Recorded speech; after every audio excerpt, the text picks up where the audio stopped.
Hi viewers, welcome to Learnify. तो आज की इस वीडियो में हम डिसाइल के बारे में पढ़ेंगे।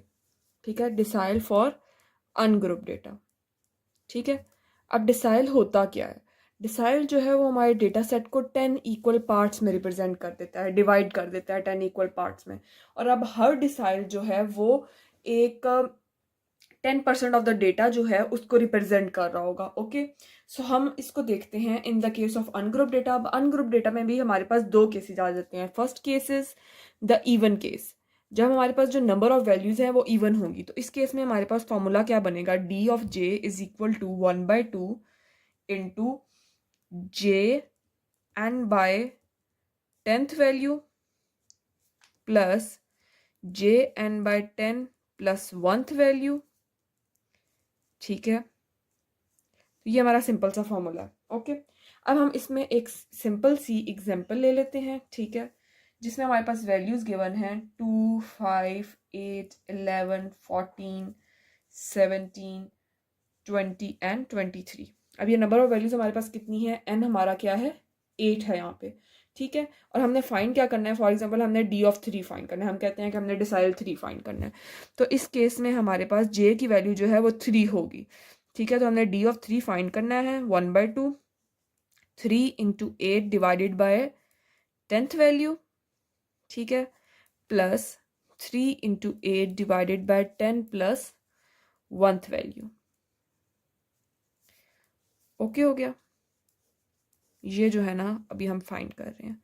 ठीक है, अब हमने सारी वैल्यूज तो पुट कर ली अपने डेटा सेट में। ठीक है, अब इसमें और क्या ही करना रह गया? सिंपल हमने डेटा सेट से वैल्यूज उठानी है और वो पुट कर लेंगे। ठीक है, अब आप इसको जब सॉल्व करोगे तो आपके पास क्या आ जाएगा? 24/10th value. ठीक है, and we have 24/10 plus 1th value. Okay हो गया? तो ये हमारे पास, इसको डिवाइड करोगे तो आपके पास क्या बनेगा? 2.4th वैल्यू आ जाएगी। ठीक है, और यहाँ पे हमारे पास 3rd वैल्यू आ जाएगी।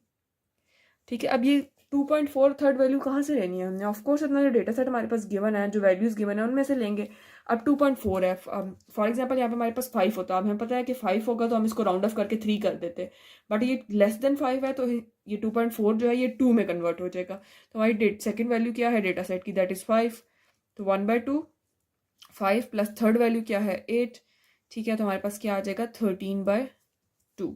ठीक है, तो हमारा D3 जो है वो क्या निकलेगा? D3 is equal to 6.5। ये अब हमने किस केस में देखा है? जब हमारे पास जो नंबर ऑफ वैल्यूज है वो इवन है। 8 है तो इवन वैल्यूज गिवन थी। ठीक है, अब सिमिलरली अगर हमारे पास ऑड वैल्यूज गिवन हो तो फिर हम क्या करेंगे?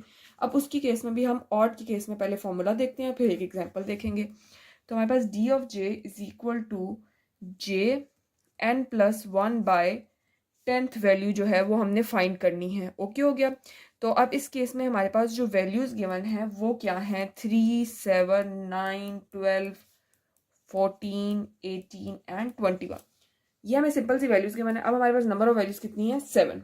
ओके हो गया? तो ये एक ऑड नंबर है तो सही सी बात है, हमारा ये फॉर्मूला लगेगा। अब इसमें हमने डी ऑफ 7 फाइंड करना है। तो जे क्या है हमारा? That is 7। और नंबर ऑफ वैल्यूज कितनी है? सॉरी, हमने डी ऑफ 3 फाइंड करना है यहाँ पे। फॉर एग्जाम्पल हमने डी ऑफ 3 फाइंड करना है, तो हमारा जे क्या होगा इस केस में? 3 हो जाएगा। और एन हमारा क्या है? 7। 7 plus 1 by 10th value. Okay हो गया? तो अब जब हम इसको सॉल्व करेंगे तो हमारे पास क्या बनेगा? 24/10th value. ठीक है, और ये हमारा क्या होगा? 2.4th value. ठीक है, अब ये 2.4th वैल्यू जो है, 2.4 को हमने क्या कहा था कि हम सेकंड वैल्यू कंसीडर करेंगे। यहाँ पे हमारे पास सेकंड वैल्यू क्या है? 7। तो हमारा D3 क्या है? 7 निकल आएगा। सिंपल। होप आपको ये वीडियो समझ आई होगी, ये टॉपिक समझ आया होगा। Kindly like, share and subscribe to our channel. Thank you.